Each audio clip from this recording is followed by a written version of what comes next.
नमस्कार दोस्तों, मैं शिवराज डिग्निटी के ऑनलाइन प्लेटफॉर्म पे आपका फिर से स्वागत करता हूं। दोस्तों, आज एक बहुत ही महत्वपूर्ण टॉपिक के बारे में बात करने वाले हैं और बहुत ही बेसिक टॉपिक के बारे में बात करने वाले हैं। दोस्तों, ये टॉपिक है तो बहुत ही बेसिक। ये हमने 8th क्लास के अंदर, 10th क्लास के अंदर, 12th क्लास के अंदर, इवन कॉलेजेस में पढ़ा होगा। लेकिन जो एडवांस जो तरीका है, मतलब थोड़ा डीप तरीके से कि चीज आती कहाँ से, बनती कहाँ से, बॉडी को कैसे प्रोटेक्ट करती है, उस टॉपिक का पहले नाम मैं आपको बता देता हूं। उस टॉपिक का नाम है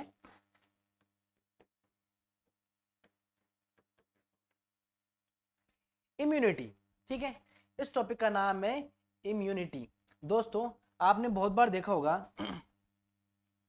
आपने स्कूल्स में, कॉलेजेस में, 10th 12th लेवल पे इम्यूनिटी के बारे में वो सुना होगा, मृत प्रतिरोधक क्षमता। ये सभी को ध्यान है।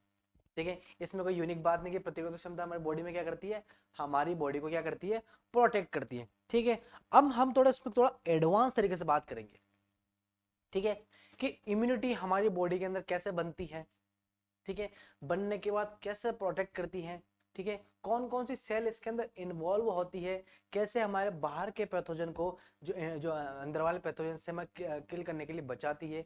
इन सारी की चर्चा करने हैं दोस्तों, हम इम्यूनिटी का पूरा चैप्टर पढ़ेंगे। ठीक है, और ये जो हमारा टॉपिक है, ये टॉपिक हमारा कौन सा सब्जेक्ट है दोस्तों, ये जो हमारा टॉपिक है वो हमारा माइक्रोबायोलॉजी, दी महान ग्रंथ। ठीक है, एक तरह से बोल सकते हो बहुत बड़ी ग्रंथ है बायोलॉजी। लेकिन माइक्रोबायोलॉजी दोस्तों डरने की कोई जरूरत नहीं है। माइक्रोबायोलॉजी बहुत ही प्यारा सब्जेक्ट है। ठीक है, बहुत ही समझने लायक सब्जेक्ट है। बहुत से लोग सोचते हैं कि माइक्रोबायोलॉजी इतना बड़ा वास्ट सब्जेक्ट है अपनी डीएमएलटी सब्जेक्ट के अंदर। इवन जो हमारे डीसीएलटी वाले बच्चे स्टूडेंट है, ओटी वाले स्टूडेंट है, उनके लिए बहुत ही कारगर होती है। ठीक है, अब ये जो टॉपिक है दोस्तों, ये टॉपिक हमारे तो किस किस में अंदर पूछता है, एक तो हमारे एलटी के अंदर ही पूछता है। ठीक है, डीएमएलटी और बीएमएलटी, इनके लिए भी पूछते हैं। ठीक है, एक आपका जो डीओटीटी हो गया, ऑपरेशन थिएटर, एक आपका डीसीएलटी हो गया, कैथ लैब।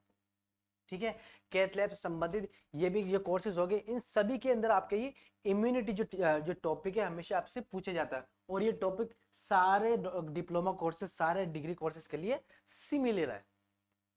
ठीक है, सभी के लिए क्या है, बिल्कुल सिमिलर है। ये नहीं कि आपने एलटी के लिए अलग होगा, हम एलटी के लिए प्रतिरोधक क्षमता अलग से बनती है, ओटी वाले की प्रतिरोधक क्षमता अलग से बनती है। ऐसा कुछ भी नहीं है दोस्तों। आज हम स्टडी करेंगे इम्यूनिटी के बारे में, कितने टाइप्स होते हैं, किस किस तरह से इसको अपनी बॉडी में डेवलप होता है। इस सारी चीजों को चर्चा करते हुए आज हम टॉपिक पढ़ेंगे हमारा इम्यूनिटी सिस्टम। ठीक है, इम्यूनिटी का मतलब होता है प्रतिरोधक क्षमता। चलिए दोस्तों, पढ़ते अपने पहले स्लाइड की तरफ। सबसे पहले इसके डेफिनेशन की बात करते हैं। सबसे पहले जो इसका जो बात करते हैं, सिंपल इंट्रोडक्शन। ठीक है, पहले बिल्कुल बेसिक चीज पढ़ते हैं, क्योंकि बहुत से स्टूडेंट है जो 10th तक इन्होंने लास्ट तक पढ़ा होगा इम्यूनिटी का मतलब क्या होता है, उसके बाद इन्होंने बिल्कुल भी नहीं पढ़ा होगा। ठीक है, तो सबसे पहले बिल्कुल बेसिक इंट्रोडक्शन पढ़ेंगे। बेसिक इंट्रोडक्शन में क्या है दोस्तों, इम्यूनिटी हमारे इम्यून सिस्टम का भाग होता है। ठीक है, जो हमारा इम्यून सिस्टम का जो भाग है, ठीक है, इम्यून सिस्टम जो हमारी प्रतिरोधक क्षमता बढ़ाता है, उसी का एक पार्ट है क्या, इम्यूनिटी। ठीक है, ये जिसका मुख्य कार्य शरीर को रोग से बचाना होता है। सभी को ध्यान है, किससे, बीमारियों से, फीवर हो जाना, ठंड लग जाना, किसी बैक्टीरिया से, किसी पैरासाइट से, किसी फंगी से जब हमारी बॉडी इंफेक्टेड हो जाती है, तब जाके क्या करता है, हमारी बॉडी को ये बचाता है। ठीक है, यह इम्यूनिटी कई अलग अलग प्रकार की होती है। ये तो नहीं कि इम्यूनिटी जो सिंपल एक ही इम्यूनिटी टाइप की होती है। भाई हम जब पैदा हुए थे तब कौन सी इम्यूनिटी थी, हम बड़े हो गए तब कौन सी इम्यूनिटी थी, और जब बूढ़े होंगे तो कौन सी इम्यूनिटी होगी। ठीक है, इसके बारे में पूरी चर्चा करेंगे आज पूरे इस सेशन की। ये सेशन बहुत इंपॉर्टेंट होने वाला है दोस्तों, बहुत ही ज्यादा इंपॉर्टेंट। दोस्तों, ये जो इंपॉर्टेंट क्वेश्चन है आपके, इसके अंदर सबसे क्वेश्चन कौन कौन से बनते हैं आपके, सबसे पहले आईजी की, इम्यूनोग्लोबुलिन, इम्यूनोग्लोब्यूलिन। देखिए दोस्तों, आपने सभी ने सुना होगा आईजीजी, आईजीएम, आईजीए, आईजीडी, ये सारे क्या इम्यूनोग्लोबुलिन है। इन्हीं से संबंधित आपके क्वेश्चन बनते हैं, जैसे आईजीजी किसके अंदर आता है। ठीक है, आईजीएम किसके अंदर आता है, आईजीडी किसके अंदर आता है, आईजीई किसके अंदर आता है। इन सभी से संबंधित एज पर चर्चा करेंगे। देखिए, इम्यूनोग्लोबुलिन को पढ़ने से पहले हमें पूरे इम्यूनिटी के बारे में पढ़ना पड़ेगा। ठीक है। ये तो कि डायरेक्ट हमने पहले इम्यूनिटी पढ़ी नहीं, उससे पहले हम इम्यूनोग्लोबुलिन पढ़ने लग गए। पहले हम बात करेंगे हमारी इम्यूनिटी के सिस्टम के बारे में। हमने पहले बात कर ली क्या होता है, एक प्रतिरोधक क्षमता काम करता है, जो कि एक किसका पार्ट होता है, इम्यून सिस्टम का एक पार्ट होता है, और इसके अलग अलग टाइप्स होते हैं। ठीक है, चलिए बात करते हैं इम्यूनिटी सिस्टम में। ये आपको इंग्लिश में दोस्तों, आप चाहो तो इसका स्क्रीनशॉट ले सकते हो, अगर जो इंग्लिश वाला इंग्लिश में और हिंदी वाला उसका हिंदी में। Immunity is just a part of immune system which is main work to start fight against infection, protection of your body. Immunity में बी डिफरेंट टाइप। ठीक है, चलिए सबसे पहले बात करते हैं ये इम्यूनिटी कितने टाइप की होती है, टाइप्स ऑफ इम्यूनिटी। इम्यूनिटी की पहले बात करते हैं। टाइप्स ऑफ इम्यूनिटी में क्या होता है दोस्तों, एक होती है हमारी इनेट इम्यूनिटी। ठीक है दोस्तों, जो कि हमारी नेचुरल इम्यूनिटी हमारे जब पैदा होते हैं तब बनती है। ठीक है, एक होता है आपका एक्वायर्ड इम्यूनिटी। कौन सा दोस्तों, जिसको हम अडेप्टिव भी बोलते हैं। देखिए एक्वायर्ड और एडेप्टिव का मतलब होता है एक्वायर करना, बाहर के वातावरण से, बाहर की चीजों से क्या करना, एक्वायर करना। जैसे हमें कोई हमें जैसा कोई बच्चा बाहर पढ़ रहा है, ठीक है, माँ बाप ने उसको पाला पोसा सब कुछ करा, उसको 10th क्लास तक उसको अच्छे से देख रेख करी। 10th क्लास के बाद वो बाहर जाता है, बाहर जाके वो कुछ चीजें अडेप्टिव, कुछ चीजें एक्वायर करता है कि हाँ दुनिया ऐसी होती है, हमें इस तरह से रहना चाहिए, कैसे लोगों से हमें बातचीत करनी चाहिए, कैसे रहन सहन होने चाहिए, वो सब क्या होता है हमारे एक्वायर। एडेप्टिव, एडेप्टिव मतलब उसको अपनाना, कि बाहर के एनवायरमेंट को क्या करना, अडेप्टिव करना। ये हमने बात कर ली हमारे एक्वायर सिस्टम की। अगर हम बात करें इनेट की, तो इनेट को हम क्या बोलते हैं, नेचुरल इम्यूनिटी। ये कब, जब हमें जन्मजात से मिलती है।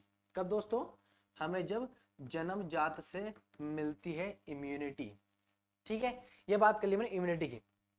फिर मैं बता देता हूँ कि एक्वायर्ड के कितने टाइप्स होते हैं। एक्वायर्ड के दो टाइप्स होते हैं, एक होता है एक्टिव इम्यूनिटी, दूसरा होता है पैसिव इम्यूनिटी। अब पहले बात करते हैं एक्टिव इम्यूनिटी और पैसिव इम्यूनिटी के बारे में क्या होता है।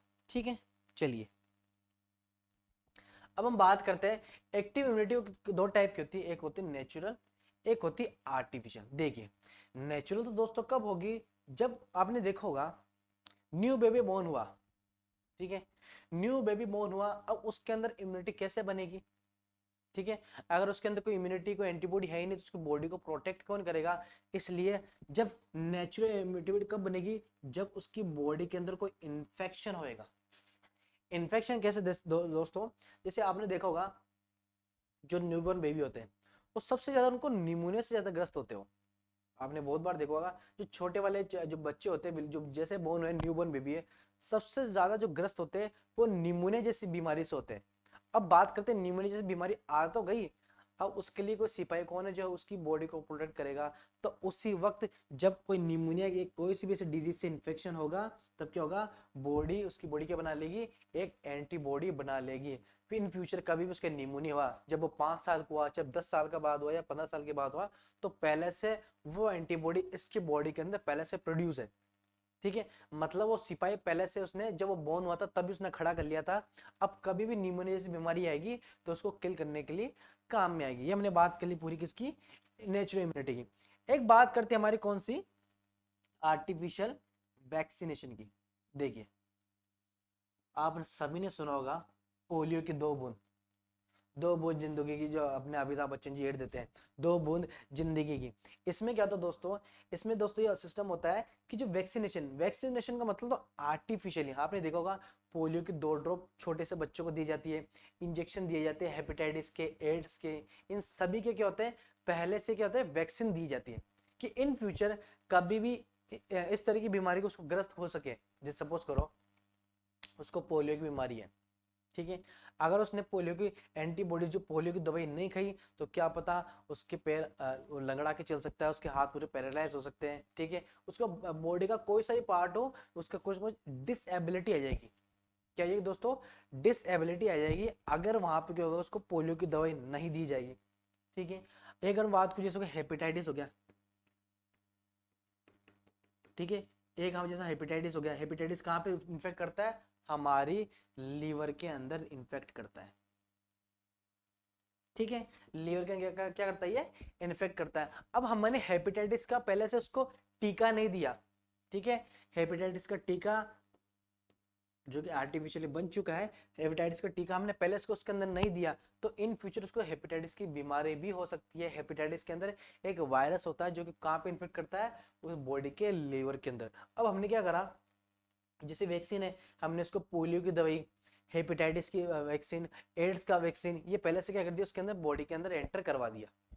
ठीक है, पहले से एचआईवी का सारा टीका, जो एचआईवी का जो जितने प्रोटेक्टिव जैसे दवाई हो गई, पोलियो की दवाई हो गई, एंटीबायोटिक हो गई, पहले से उसकी बॉडी के अंदर हमने उसको पहले से उसकी बॉडी के अंदर एंटर करवा दिए।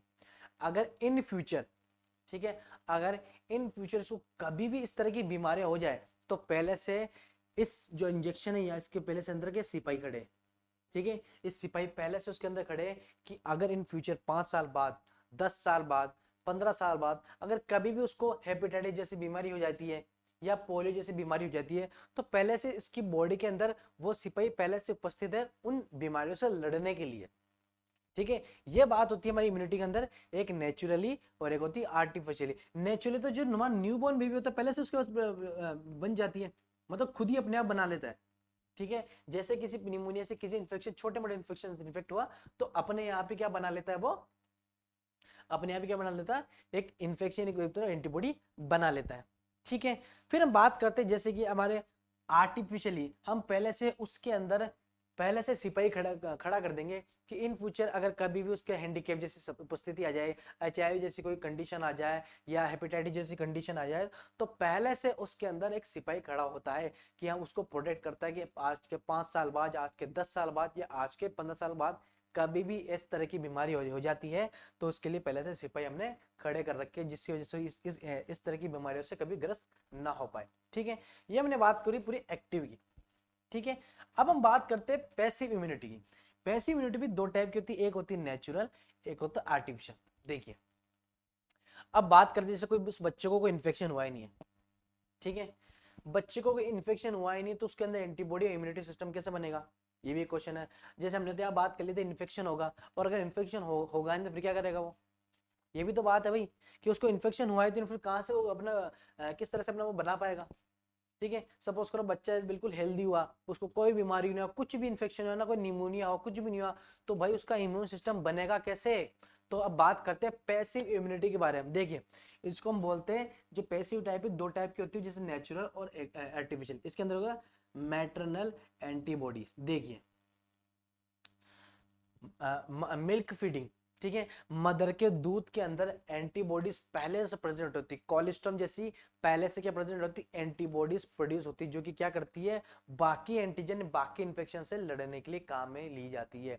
इसलिए दोस्तों कहा जाता है जो न्यूबॉर्न बेबी होता है उनको आर्टिफिशियल दूध या पाउडर का दूध नहीं पिलाना चाहिए। क्यों, क्योंकि उनमें भी इन्फेक्शन होने के चांसेस हो सकते हैं। इसलिए जो मदर का जो दूध होता है, जो मिल्क फीडिंग होता है, मदर फीडिंग होता है, वो क्या होता है, एक नेचुरल एंटीबॉडी है। वो क्या करता है, बच्चे के अंदर, जब बच्चा मदर का दूध पीता है तो उसके अंदर जाके इम्यूनिटी पहले से प्रोड्यूस हो जाती है कि इन फ्यूचर कभी भी कोई बीमारी आए, ठीक है, इन फ्यूचर कोई से छोटा मोटा इन्फेक्शन आ जाए, निमोनिया जैसा आ जाए, तो पहले से उसने मदर की जो जो कोलेस्ट्रॉम जैसे जिसको हम दूध बोलते हैं, कैसिन नाम का प्रोटीन उसके अंदर उपस्थित होता है, वो पहले से मदर के दूध के अंदर था, और वही दूध सीधा बच्चे के अंदर गया, बच्चे के अंदर क्या, इम्यून सिस्टम स्ट्रांग हो गया। ये हमने बात कर ली हमारे नेचुरली की। ठीक है, एक हम बात करते हैं दोस्तों एक आर्टिफिशियली, जो पैसिव इम्यूनिटी उसके आर्टिफिशियल भी होता है। देखिए, एक हम बात करते हैं मोनोक्लोन एंटीबॉडीज। देखिए, मोनोक्लोन एंटीबॉडीज क्या होता है, जैसे कि हम बात करें, एक तरह से बोल सकते हैं इसका भी इंजेक्शन बनाया जाता है। ठीक है, जैसे कि बहुत बार क्या होता है, हमने एक्वायर्ड तो कर लिया, बाहर के एनवायरनमेंट से एक्वायर्ड तो कर लिया, लेकिन क्या वो कोई भी इंफेक्शन से लड़ने के लिए तैयार है, नहीं। जैसे अगर इसको सपोज करो कोरोना हो गया, तो वहां पे एक पर्टिकुलर एंटीबॉडी ही लड़ेगा।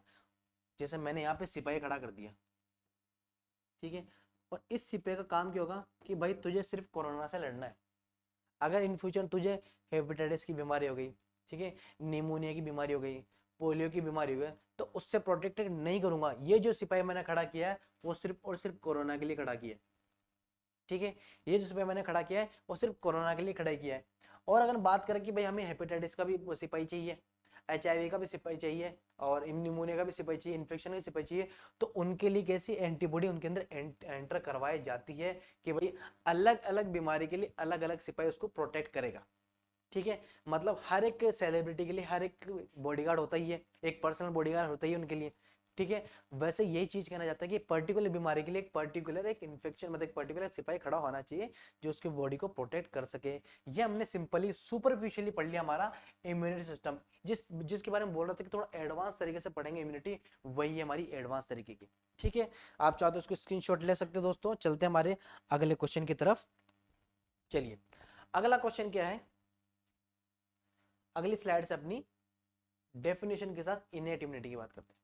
ठीक है, अब बात करते हैं हमारी इनेट इम्यूनिटी अगर एकेडमिक के हिसाब से या कॉम्पिटिटिव एग्जाम पे। ठीक है, ये तो नहीं कि आपने बस वीडियोस देख ली पढ़ लिया, माउथ जैसे मैंने बोला और आपने कान में सुना पढ़ लिया।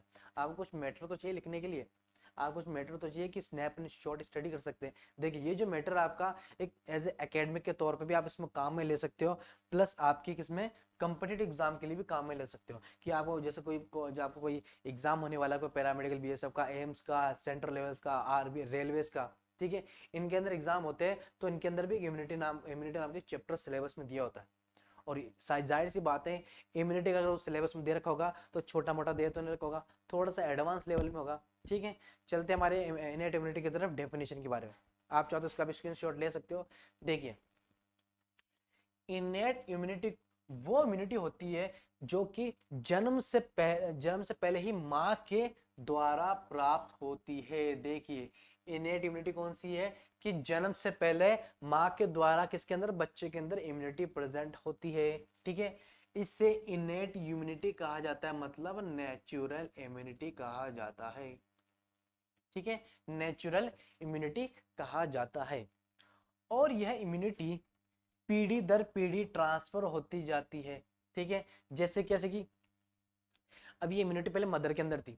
ठीक है, अब मदर से कहां से ही है, बात ये भी तो है भाई, मदर के अंदर से कहां से इम्यूनिटी, इम्यूनिटी कहां से, उनकी मदर से, मतलब उनके पेरेंट्स से ही, और उनके पेरेंट्स से उनके उनके दादा से ही। ऐसे का क्या करते हैं, पीढ़ी दर पीढ़ी क्या होती है, एक दूसरे के अंदर ट्रांसफर होती जाती है। कौन सी, ये नेचुरल इम्यूनिटी, मतलब जिसको हम बोलते हैं इनेट इम्यूनिटी। ये पीढ़ी दर पीढ़ी क्या होती है, ट्रांसफर होती जाती है। ये पूरा क्लियर दोस्तों। वापस एक बार मैं इंग्लिश में बता देता हूँ। Innate immunity which are obtain which are obtained before the birth.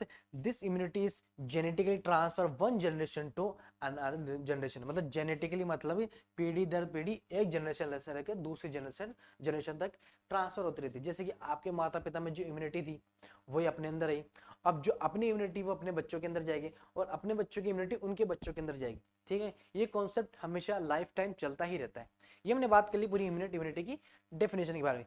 यह नॉन स्पेसिफिक होती है, it is non specific unity. ये बहुत समझने लायक क्वेश्चन है दोस्तों। देखिए, क्या कहना चाह रहा है, देखिए, अब बात करते हैं नॉन स्पेसिफिक। देखिए, अब जैसे मैंने बोला था कोई मैंने सिपाही यहाँ पे खड़ा कर दिया, जैसे कि मैंने पिछले कॉन्सेप्ट में आपको समझाया था, एक सिपाही मैंने यहाँ खड़ा कर दिया। इस सिपाही का काम क्या होता है कि भाई तुझे कोरोना से क्या करना है, कोरोना का जब भी वायरस आएगा, ठीक है, कोरोना का, एक से मैं आपको थोड़ा इसको विस्तार से बता देता हूँ।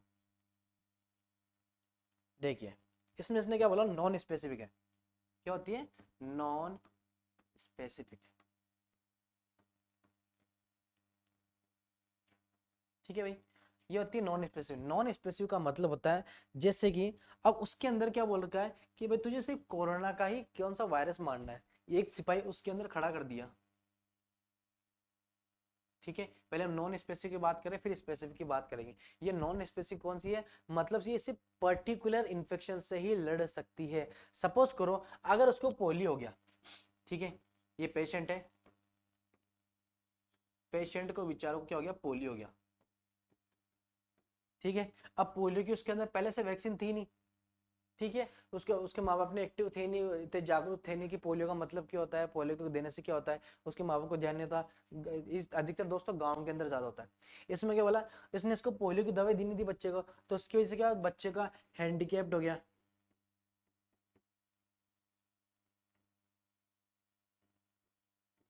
ठीक है, हैंडीकेप्ड हो गया। फिर हम बात करते हैं पोलियो, बच्चा पैरालाइज भी हो सकता है। ठीक है, या कोई भी जिसके यहाँ पे इसके हैंड है, ठीक है, हैंड भी क्या हो सकता है उसका इनएक्टिव फॉर्म में हो सकता है, मतलब एक हाथ काम करेगा दूसरा हाथ काम नहीं करेगा, ठीक है, इनएक्टिव हो जाएगा। अब ये बात करते हैं क्यों, क्योंकि जब उसको पोलियो की एंटीबॉडीज उसके अंदर नहीं दी थी बच्चे के अंदर, जिस वजह से उसको इतनी सारी बीमारियों से क्या ग्रस्त होना पड़ रहा है, हेपेटाइटिस भी हो गया, HIV भी हो गया, एड्स भी हो गया, सारी चीजें हो गई। ये सारी चीजें क्यों हो रही, क्योंकि उसको हेपेटाइटिस का पोलियो पीरियड हो गया दिया नहीं था उसको, वैक्सीन नहीं दिया था, ठीक है। अब चलिए बात करते हैं, अब आती है समझने लायक बात, देखिए अब ये नॉन स्पेसिफिक क्यों बोला जा रहा है, ये नॉन स्पेसिफिक का मतलब होता है कि भाई मैं पर्टिकुलर इन्फेक्शन से ही लड़ूंगी, ठीक है। अब यही प्राणी वापस यही प्राणी है, यही प्राणी है, ठीक है। अब इस प्राणी का नाम क्या है, इस प्राणी का नाम है रमेश, ठीक है। अब रमेश को क्या था, बचपन में क्या था, हैबिट, सपोज करिए पोलियो था, ठीक है। बचपन में क्या था इसको, बचपन में इसको क्या था, पोलियो था, मतलब सॉरी पोलियो था नहीं, उसके पोलियो की वैक्सीन दी थी, ठीक है। इसको क्या दिए, पोलियो की 2 ड्रॉप दी भाई, अमिताभ बच्चन की बात मानते हो, इन्होंने क्या दिया इसको, इसको 2 ड्रॉप पिला दी, ठीक है, 2 ड्रॉप पिला दी। इसका मतलब पोलियो का क्या हो, उसके अंदर एक सिपाही खड़ा हो चुका है पहले से, पहले से एक पोलियो का सिपाही खड़ा हो चुका है कि भाई मेरा काम क्या होगा, जब भी कोई पोलियो का वायरस आया तुम्हारे शरीर के अंदर आएगा, इसने क्या बोला, जब भी पोलियो का वायरस तुम्हारे शरीर के अंदर आएगा तो सिर्फ मैं प्रोटेक्ट करूंगा, ठीक है। ये इसने बोल दिया कि भाई जब भी तेरे पोलियो का कोई वायरस आएगा तो प्रोटेक्ट कौन करेगा भाई, मैं करूंगा, ये मेरा काम है। लेकिन इसने एक बात और बोली, रमेश ने एक और बात बोली कि भाई अगर उस बच्चे को हेपेटाइटिस हो गया, ठीक है, उस बच्चे को हेपेटाइटिस हो गया तो वो मेरी जिम्मेदारी नहीं होगी। अब बात होती है स्पेसिफिक और नॉन स्पेसिफिक, देखिए ये क्या बोल रखा है यहाँ पे, यह नॉन स्पेसिफिक है, नॉन स्पेसिफिक कैसे दोस्तों, इसने बोला था कि भाई मैं सिर्फ पर्टिकुलर बीमारी को ट्रीट कर सकता हूँ, बाकी दूसरी आ जाती है तो ये मेरी जिम्मेदारी नहीं होगी, बाकी तुम जानो और तुम्हारा काम जानो कि भाई तुमने मुझे जो वैक्सीन दी थी वही काम मैं यहाँ पे कर रहा हूँ, ठीक है। इसने क्या बोला, आपने मुझे सिर्फ पोलियो का काम किया था और मैं पोलियो वायरस को मारूंगा और किसी को मारूंगा, ये मेरी जिम्मेदारी नहीं है। अगर सपोज करो कोई हेपेटाइटिस का वायरस आ गया, ठीक है, कोई हेपेटाइटिस का वायरस आ गया तो पोलियो का सिपाही इसको नहीं मारेगा, क्योंकि इसका काम क्या है, मुझे तो इसकी सैलरी दी गई थी, इसी की सैलरी बेस में उसका काम करूंगा, हेपेटाइटिस का मेरा काम नहीं होगा।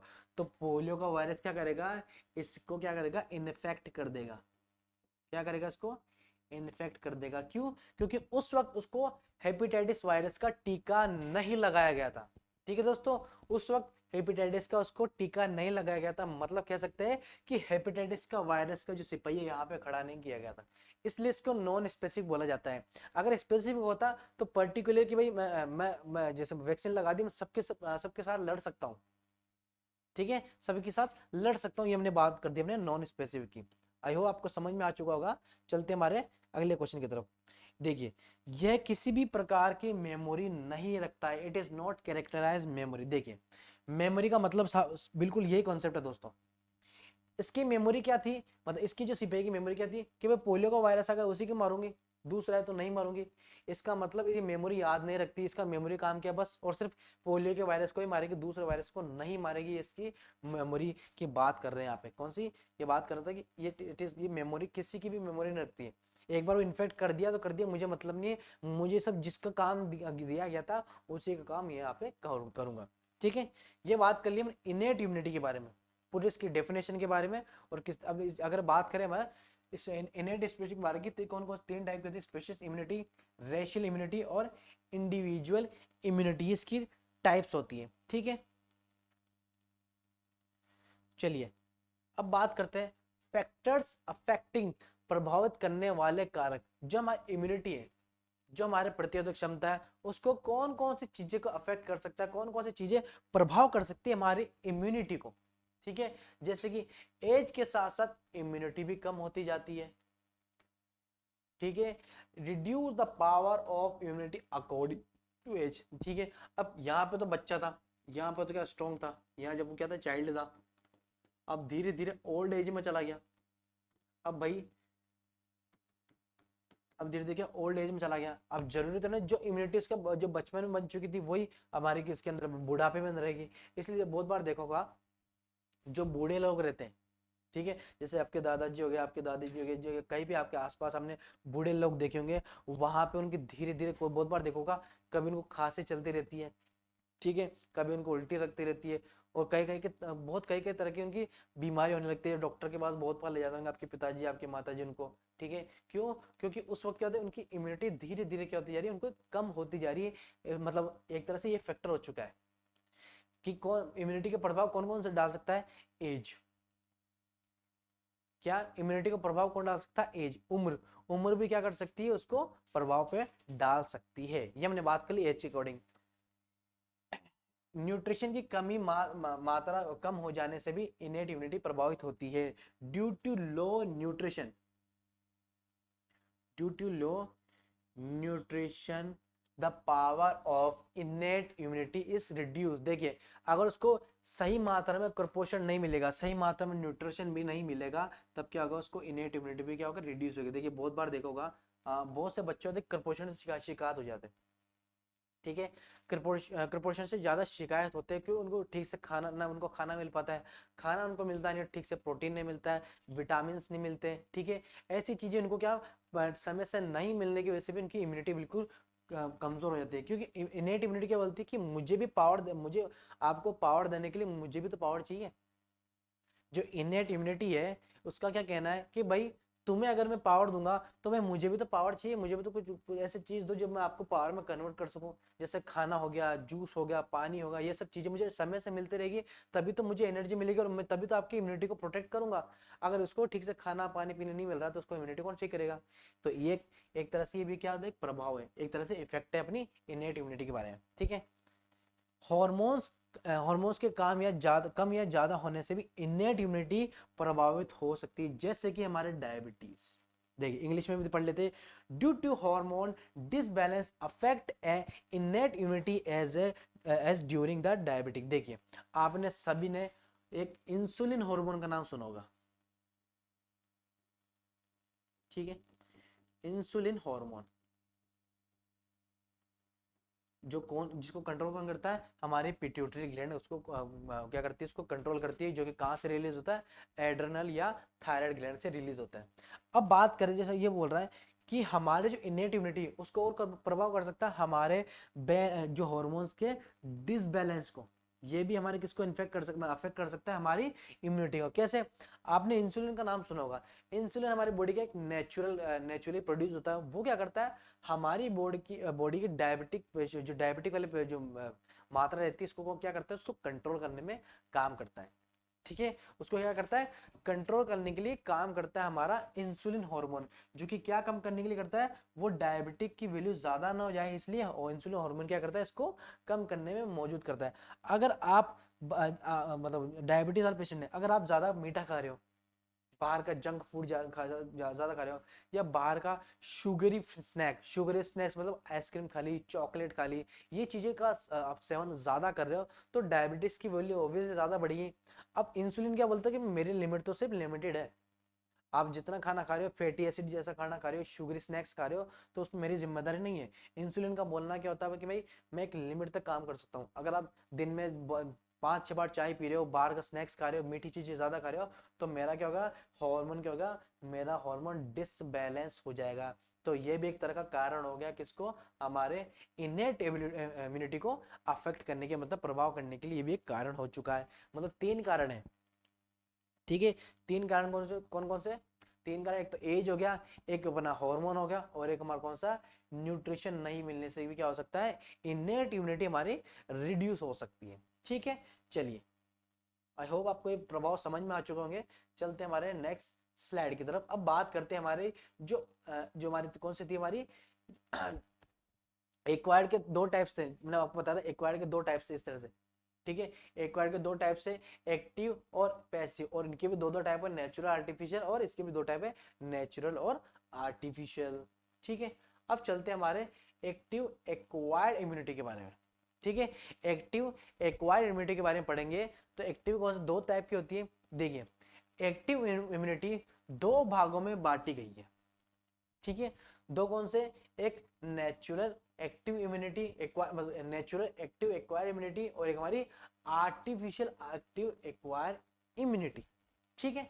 अब हम बात करते हैं, यह इम्यूनिटी हमें जब मिलती है जब कोई भी बैक्टीरिया या वायरस हमारी शरीर में एंटर, ठीक है, हमारे शरीर में एंटर हो हो और हमारी इम्यून सिस्टम अपने आप इम्यूनिटी बना ले, उस इम्यूनिटी को नेचुरल एक्वायर्ड इम्यूनिटी बोला जाता है। देखिए इसका पूरा सारांश मैं बताता हूँ।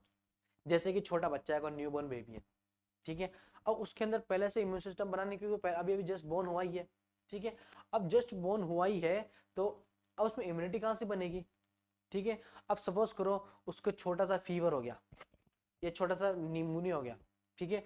तो वो निमोनिया फीवर क्या करेगा अपने आप, ठीक है, अपने आप ही क्या करेगा, उसकी इम्यून सिस्टम को क्या कर देगा, स्ट्रॉन्ग कर देगा। मतलब एक इम्यून सिस्टम क्या करेगा उसके अंदर खड़ा कर देगा कि भाई अब इस तरह का फीवर या निमोनिया जैसे कोई बीमारी वापस आएगी तो उसको प्रोटेक्ट कौन करेगी, जो पहले से मैंने सिपाही उसके अंदर खड़ा कर दिया था, वही उसके अंदर क्या करेगी, उसको प्रोटेक्ट करने के लिए कार्य करेगी। मतलब ये जो नेचुरल एक्टिव इम्यूनिटी ना होती है ना, ये पहले से बनी हुई नहीं होती है। ये जब कब प्रोड्यूस होगी, जब हम किसी इन्फेक्शन से ग्रस्त होंगे, इन शॉर्ट अगर आपसे बोलो तो, ठीक है। ये कब होगी हमारे बॉडी के अंदर, जब हमें कोई इन्फेक्शन, मतलब जब उस बच्चों का इन्फेक्शन होगा, तब जाके ये नेचुरल एक्वायर्ड इम्यूनिटी हमारी बॉडी के अंदर बनेगा, ठीक है। आपने बहुत बार देखा बहुत से बच्चे होते बोर्न होते उनके इन्फेक्शन या बहुत बीमारी हो जाती है। तो दोस्तों वो बीमारी और जितने इन्फेक्शन होते हैं वो सही है, ठीक है। वो सही है क्यों, क्योंकि उस वक्त उसके लिए एक इम्यूनिटी एंटीबॉडी उसके अंदर बॉडी के अंदर बन जाती है कि इन फ्यूचर कभी भी उस तरह की बीमारी आए उसको प्रोटेक्ट कर सके। ये हमने बात करी नेचुरल एक्टिव एक्वायर्ड इम्यूनिटी। अब बात करते हैं आर्टिफिशियल एक्टिव एक्वायर्ड इम्यूनिटी, इसके बारे में बात करेंगे। इस प्रकार की सॉरी इस प्रकार की इम्यूनिटी को वैक्सीनेशन भी कहा जाता है। वैक्सीनेशन कैसे, पोलियो की 2 बूंद ही काफी है, ठीक है। आपने सुना होगा अमिताभ बच्चन का एड, पोलियो की 2 बूंद, हेपेटाइटिस, एचआईवी का वायरस, उसी को हम क्या बोलते हैं, इस प्रकार के को वैक्सीनेशन भी बोला जाता है। मतलब इंजेक्शन के द्वारा उस बच्चे के अंदर एंटर कराया जाता है। क्योंकि जब भी कोई भी वैक्सीनेशन दी जाती है तब हमारा इम्यून सिस्टम इम्यूनिटी बनाता है। इसी इम्यूनिटी को आर्टिफिशियल एक्वायर्ड इम्यूनिटी कहा जाता है। वही बात, पहले से उसके अंदर सिपाही खड़ा कर दिया है, अब कभी भी कोई कोई सा वायरस, कोई सा पैरासाइट, कोई सी बीमारी है, इसको प्रोटेक्ट कौन करेगा, जो वैक्सीन के द्वारा उसके अंदर एंटर कराया गया था, ठीक है। ये सिंपल कॉन्सेप्ट है आपका एक्टिव एक्वायर्ड इम्यूनिटी के बारे में, ठीक है। अब चलते हैं हमारे दूसरे भाग की तरफ, कौन सी हमारी अडेप्टिव की, ठीक है। हमारे अडेप्टिव की मैंने बात की थी, पैसिव इम्यूनिटी को 2 भागों में बांटा गया था, ठीक है। ये भी 2 भाग इसके, नेचुरल और एक एक्टिव हो चुका है, ठीक है। अब बात करें नेचुरल पैसिव एक्वायर्ड इम्यूनिटी के बारे में बात करें, ठीक है। ये क्या बोलता है, इस प्रकार की इम्यूनिटी हमें जन्म के बाद प्राप्त होती है, जैसे कि माँ के दूध में कोई प्रकार का इम्यूनिटी होता है, ठीक है। ये हमने पहले कॉन्सेप्ट स्टार्ट होने से पहले मैंने बोल दिया था, ये इसमें के अंदर पहले से होती नहीं है। ये कहां से एक्वायर करता है, कहां से लेता है, मदर के दूध से, ठीक है। माता के दूध से क्या करता है, वहां से क्या करता है, इम्यूनिटी लेता है और इम्यूनिटी अपने शरीर के अंदर इम्यूनिटी सिस्टम बनाता है। इस प्रकार की इम्यूनिटी को नेचुरल पैसिव बोला जाता है, ठीक है। ये क्लियर। अब बात करते हैं आर्टिफिशियल पैसिव एक्वायर्ड इम्यूनिटी। इस प्रकार की इम्यूनिटी हमें आर्टिफिशियल रूप में दी जाती है, जैसे कि plasma, tetanus serum, rabies serum, ठीक है। इस तरह से बोल सकते हैं। हम देखते हैं टिटनेस का बहुत बार लग जाता है, टिटनेस का टीका लगता है, ठीक है। और बहुत बार देखा होगा उनके अंदर टिटेनस का प्लाज्मा, रेबिस का प्लाज्मा, मतलब कुत्ता काट जाए तो यह प्लाज्मा उनके अंदर क्या करता है, ट्रांसफर कर जाता है, जिससे क्या होता है उनके अंदर बॉडी एंटीबॉडी उनके अंदर प्रोड्यूस हो जाए।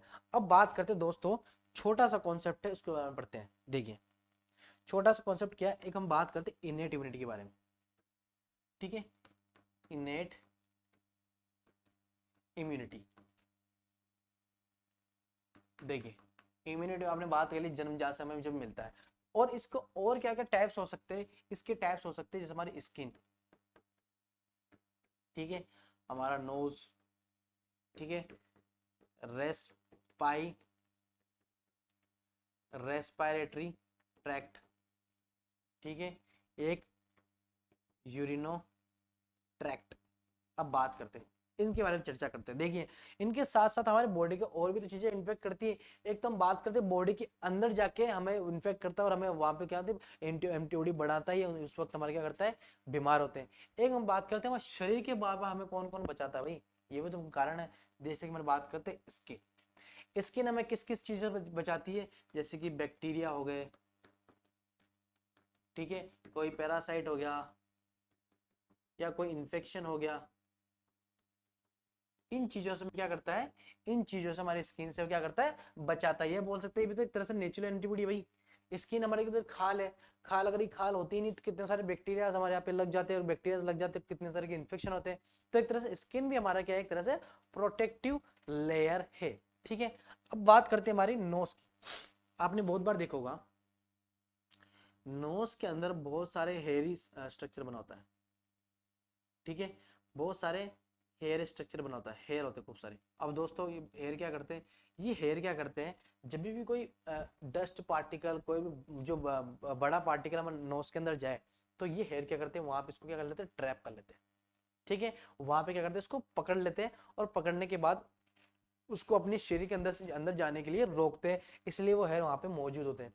अब बात करते हैं म्यूकस भी तो होता है भाई, उसके अंदर म्यूकस भी तो प्रेजेंट होता है। तो दोस्तों म्यूकस का भी ये काम होता है, कोई बैक्टीरिया या कोई भी डस्ट पार्टिकल या कोई भी ऐसा भारी पदार्थ, डेब्रिज जैसी कोई सैंड, कोई मिट्टी घुस जाए, तो म्यूकस क्या करता है, वहीं से क्या करता है, उसको रोक लेता है। जब भी तुम बहुत बार देखते होंगे कि बहुत बार जब अगर अंदर भी चल जाए तो कफ जैसी चीज है, ठीक है, कफ जिसको हम बलगम बोलते हैं, बलगम के द्वारा भी क्या होता है, बाहर निकल जाता है। अगर कुछ कुछ अगर हमारा म्यूकस और हेयर नहीं रोक पाता है, तब वो बलगम के द्वारा बाहर निकल पाता है, ठीक है। एक बात करते हैं रेस्पिरेटरी ट्रैक्ट। देखिए रेस्पिरेटरी ट्रैक्ट के अंदर भी क्या होता है, खूब सारे अगर पार्टिकल चले जाए, ठीक है, खूब सारे पार्टिकल्स अगर चले जाए, अगर नोज के द्वारा नहीं हो पा रहे, तो क्या करेगा, वहां पे भी क्या करेगा, हमारा ट्रैक्ट वहां पे उसको रोक लेगा और बलगम के द्वारा बाहर उसको फेंक देगा। एक हमारा यूरिनो ट्रैक्ट है, ठीक है। यूरिनरी मतलब जो हमारे यूरिनरी पाथ है, वहां पे भी क्या होता है, एक तरह से बोल सकते हैं वो भी हमारे किसी किसी पैरासाइट से, फंगी से, माइक्रोब्स, ऑर्गेनिज्म से प्रोटेक्ट करने के लिए काम करता है। ये हमने पूरी बात कर ली इनेट के बारे में, ठीक है। अब हम थोड़ा समझने लायक क्वेश्चन करते हैं दोस्तों, जैसे कि मैंने आपको बताया था, ये तो हमने बात कर ली हमारी इनेट के बारे में। अगर हम बात करें हमारे जिसको हम बोल रहे थे एक्वायर्ड इम्यूनिटी के बारे में,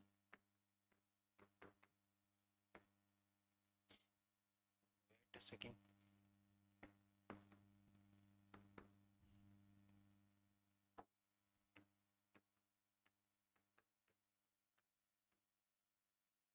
एक्वायर्ड,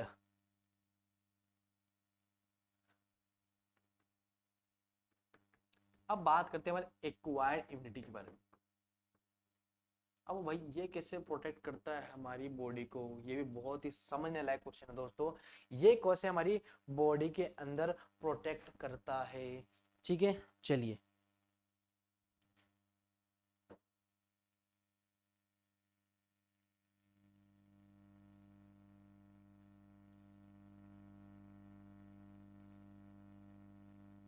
चलिए अब बात करते हैं अपने एक्वायर्ड इम्यूनिटी के बारे में, ये कैसे हमारी बॉडी के अंदर ये क्या करता है, वर्क करता है, ठीक है। अब देखिए, अब हम बात करें हमारे एक्वायर्ड के बारे में। देखिए सपोज करो हमारा जो इम्यूनिटी सिस्टम है वो कहाँ से बनता है, हमारे लिम्फ नोड के यहाँ से बनता है। कहाँ से बनता है, हमारे लिम्फ नोड के यहाँ से बनता है, ठीक है। अब सपोज करो, सपोज करिए ये मेरी ब्लड स्ट्रीम है, ठीक है। अब हम सारी जितनी भी सेल्स हैं हमारे डब्ल्यूबीसी के, वो सारे सेल्स हमारी बॉडी में कहाँ कहाँ पे काम आते हैं, उसके बारे में हम चर्चा कर रहे हैं। सपोज करो ये हमारी एक ब्लड स्ट्रीम है, ठीक है। ब्लड स्ट्रीम के अंदर सपोज करिए खूब सारे क्या आ गए, पैथोजेंस आ गए। कौन से, फॉरेन पार्टिकल आ गए, क्या आ गए, फॉरेन पार्टिकल आ गए, या कोई भी पैथोजन हमारी बॉडी के अंदर एंटर हो गए, ठीक है। या कोई बैक्टीरिया हो गया, कोई वायरस हो गया, कोई भी चीज है हमारी बॉडी के अंदर क्या हो गया, एंटर हो गया, ठीक है। ये हमारी बॉडी के अंदर सपोज करो एंटर हो गया, ठीक है। अब ये क्या करेगा, जाहिर सी बात है कोई बैक्टीरिया, फॉरेन पार्टिकल हमारी बॉडी के अंदर आएगा तो क्या करेगा, हमारी बॉडी को इन्फेक्ट करेगा, इन्फेक्शन जैसी चीजें फैलाएगा, ठीक है। अब ये बॉडी को इन्फेक्शन जैसी चीजों से फैलाएगा, तो सबसे पहले कौन उठ के आएगा, क्वेश्चन ये पूछता है कि भाई बॉडी के अंदर ऐसी कौन सी सेल है कि हमें जब फॉरेन पार्टी का हमारे बॉडी के अंदर एंटर हो जाएंगे तो सबसे पहले हमें कौन प्रोटेक्ट करेगा, ये क्वेश्चन आपको दिया हुआ है। ठीक है, तो वह क्वेश्चन कौन सा है जो सबसे पहले उठ के आएगी दोस्तों, वो आएगी हमारी न्यूट्रोफिल, वो आएगी हमारी न्यूट्रोफिल। ठीक है, ये न्यूट्रोफिल क्या करेगी, हालांकि डब्ल्यूबीसी के अंदर में न्यूट्रोफिल है, बेसोफिल है, इओसिनोफिल है, मोनोसाइट है, लिम्फोसाइट्स है, ये सारी सेल्स मौजूद है। ठीक है, अब क्या करती है न्यूट्रोफिल, सबसे पहले वहां पे आके खड़ी हो जाती है। ठीक है, अब न्यूट्रोफिल क्या करेगी, इन सभी को धीरे धीरे इनगल्फ कर लेगी। क्या कर लेगी, इनगल्फ, इनगल्फ का मतलब निगल लेगी। ठीक है, इनगल्फ का मतलब निगल लेगी, उनको मारेगी नहीं दोस्तों, कॉन्सेप्ट ठीक से समझिए, ये उनको मार नहीं रही, उनको इनगल्फ कर रही है, मतलब उनको निगल रही है कि उनकी मात्रा को क्या कर सके, कम कर सके, जो इनकी बैक्टीरिया की जो मात्रा है उनको क्या कर सके, कम कर सके। ठीक है, अब एक समय आ जाएगा, एक समय ऐसा आएगा कि भाई ये कब से लड़ी जा रही है, लड़ी जा रही है किससे, बैक्टीरिया से। अब एक समय ऐसा भी तो आएगा कि न्यूट्रोफिल तो मरेगा, ये तो नहीं उसकी इतनी ज्यादा पावर है कि सारे बैक्टीरिया से वो अकेले लड़ लेगा, है ना, इतनी तो पावर है नहीं कि वो सबसे लड़ लेगा। तो ये क्या किसको बुलाएगा, ये फिर अपने साथी को बुलाएगा जिसका नाम है मैक्रोफेज, इसका नाम है हमारे मैक्रोफेज। अब मैक्रोफेज क्या करेगा कि भाई चिंता मत कर, मैं तेरे साथ खड़ा हूं, तू लड़ता जा, अगर जैसे तू तेरी बैटरी डाउन हुई सबसे पहले आके मैं खड़ा हो जाऊंगा। अब क्या करेगा मैक्रोफेज, इनसे भी ज्यादा खतरनाक, मैक्रोफेज क्या करता है, ये एक साथ ही एक एक को नहीं, न्यूट्रोफिल तो क्या करता है एक एक बैक्टीरिया को मार रहा था, लेकिन ये कितना एक साथ दो तीन को क्या करता है, इनगल्फ कर रहा था। ठीक है, कौन, हमारा माइक्रोफेज।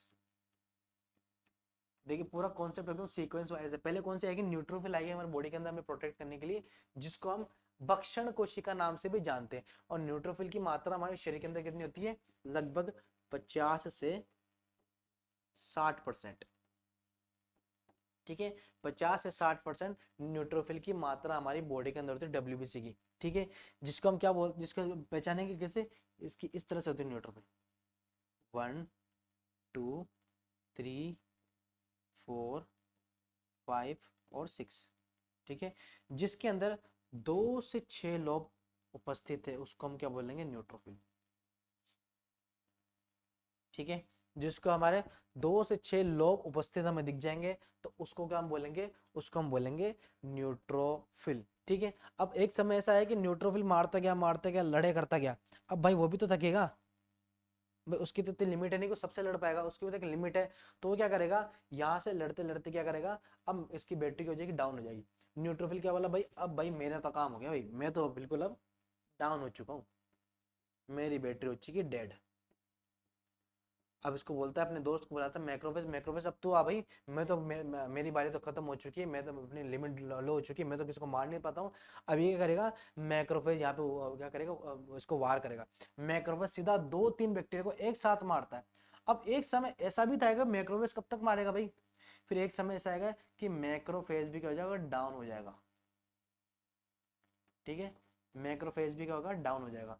अब मैक्रोफेज भी डाउन हो गया और न्यूट्रोफिल भी डाउन हो गया, अब कैसे बचाएंगे हमारी बॉडी को, क्वेश्चन तो ये भी है कि भाई एक हमारा न्यूट्रोफिल भी मर गया बेचारा और हमारा मैक्रोफेज भी मर गया, अब हमारी बॉडी को प्रोटेक्ट कौन करेगा, तो हमारी बॉडी को प्रोटेक्ट करने के लिए ये मैक्रोफेज हमारी जो डेंड्राइटिस सेल है, ठीक है, जिसको हम बोलते हैं डेंड्राइटिस। ठीक है, हमारी जो डेंड्राइटिस सेल है उसको क्या करेगा, सीधा उसको यहाँ से बुलाएगा कि भाई अब हमारी जितनी भी सेल्स है, टी सेल, बी सेल, आपने बहुत बार सुना होगा लिम्फोसाइट के अंदर बी सेल और टी सेल मौजूद होते हैं, वो इसको क्या करेगा कि भाई अब तुम जल्दी से आ जाओ, मेरी बारी है, अब तू इसको क्या करेगा, सिग्नल देगा।